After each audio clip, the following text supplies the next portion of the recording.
எங்க ஊருக்குள்ள எந்த அரசியல் கட்சியும் ஓட்டு கேட்டு வரக்கூடாது.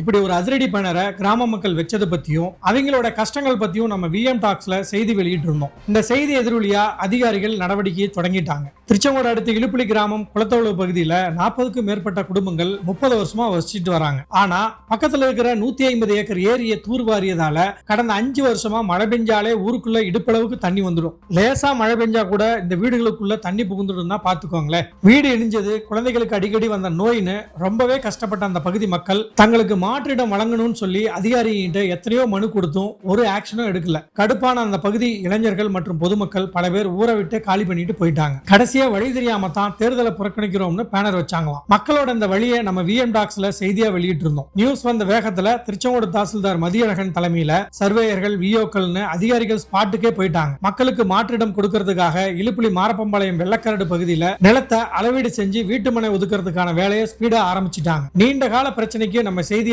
இன்னைக்கு ஒரு தீர்வு கிடைச்சிருக்கு. எப்பவும் மக்களுக்கான குரலா நம்ம விஎம் டாக்ஸ் தொடர்ந்து ஒலித்துக் கொண்டே இருக்கும். இந்த செய்தியை பத்தி நீங்க என்ன நினைக்கிறீங்க அப்படிங்கறத கமெண்ட்ல சொல்லுங்க நண்பர்களே. தொடர்ந்து இது போன்ற செய்திகளை தெரிந்து கொள்ள நமது விஎம் டாக்ஸ் பேஜை ஃபாலோ பண்ணுங்க, லைக் பண்ணுங்க, உங்க நண்பர்களுக்கும் ஷேர் பண்ணுங்க.